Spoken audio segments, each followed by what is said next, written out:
Olá, queridos, graça e paz, e que Deus te abençoe em mais esse dia na autoridade do nome de Jesus, tá bom? A gente está falando sobre esse assunto, a obra da cruz, e a gente está conversando sobre 5 coisas, né, que a obra da cruz significa para nós, 5 manifestações do poder dessa obra que a gente precisa receber pela fé, queridos. Deus realizou uma obra pela graça sobre as nossas vidas e nós precisamos tomar posse pela fé. Agora, como que eu vou tomar posse de algo que eu desconheço? Ou de algo que eu conheço mal? Então a gente precisa meditar bastante a respeito do significado dessa obra, de tudo aquilo que está, podemos dizer assim, atrelado a essa obra que Cristo realizou. Sabe, a gente já vem falando aqui sobre alguns vídeos que foi uma obra que ele realizou em nosso favor. E essa obra, ela tem vários significados que a gente precisa conhecer, tá bom? Eu estou falando aqui sobre 5, né, desses significados. Um a gente já falou, que é esse aqui, ó, a obra da cruz é a certeza do amor de Deus sobre a vida do homem. E a segunda que eu quero falar, a segunda coisa é essa aqui, ó, a obra da cruz é uma obra de libertação. É verdade. Por quê? Porque o homem, queridos, ele estava numa condição de escravidão, de prisão, morte espiritual. A Bíblia apresenta essa realidade. Que isso, Luiz? Escravo de quê? Preso de quê? A Bíblia diz no livro de Romanos, capítulo 6, verso 16, se eu não me engano, tá bom? Que toda vez que a gente se oferece a alguém para obedecer, a gente se torna escravo daquele a quem nós obedecemos. Escravos do pecado que leva à morte, ou escravos da desobediência que leva à morte, ou escravos da obediência da justiça que leva à justiça. E aí? Quando o homem, lá no início de tudo, ele resolveu desobedecer a Deus, né? Deus disse lá, você conhece a história, se você não conhece, está lá no livro de Gênesis, capítulo 2, 3, né? Deus deu uma ordem que era para o homem não comer da árvore do conhecimento, da ciência do bem e do mal, né? E o homem desobedeceu, aceitando uma sugestão maligna, comeu, e por causa dele ter obedecido a uma sugestão maligna, ele se torna escravo do diabo, escravo do pecado, né? E é assim, infelizmente, que a maioria da humanidade vive, numa condição de escravidão. As pessoas pensam que são livres. Eu sou livre, eu faço o que eu quero da minha vida, eu sou livre. Não é bem assim, não.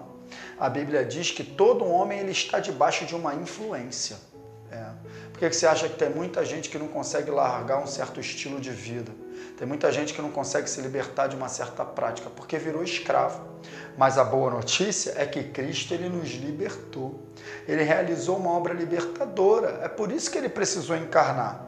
Porque assim como um homem, foi a condição humana que desobedeceu a Deus, obedeceu a Satanás e virou escravo, precisava ser também um homem, uma pessoa na condição humana para obedecer a Deus até o final. E foi exatamente isso que Cristo fez. É o que está aqui, ó, no livro de Hebreus, capítulo 2, verso 14. Ó.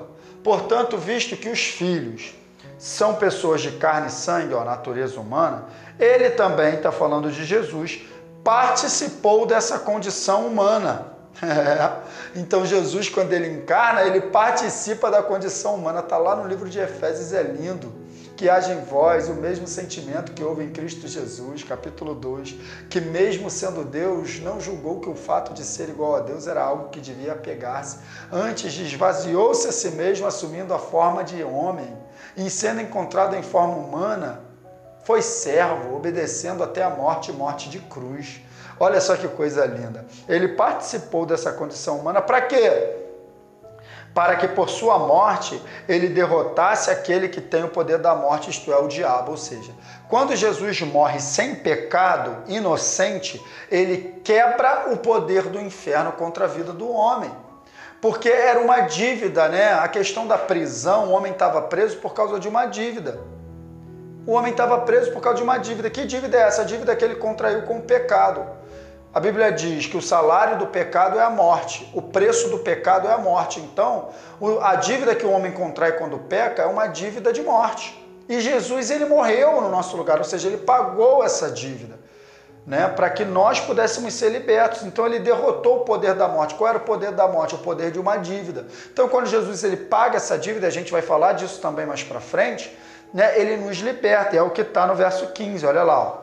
e libertasse aqueles que durante toda a vida estiveram escravizados pelo medo da morte. Então é exatamente isso. Cristo, quando ele vai para a cruz, ele morre no meu e no seu lugar de forma inocente, ele nos liberta porque ele paga uma dívida e agora eu e você não devemos mais nada ao inferno. Aleluia! Estamos livres e toda a humanidade está. Só precisa tomar conhecimento disso e tomar posse dessa liberdade pela fé. Amém, queridos? No próximo vídeo a gente vai continuar falando sobre essa questão da libertação, porque a obra da cruz é uma obra libertadora, tá bom? Fica com essa palavra no teu coração e que Deus te abençoe em nome de Jesus.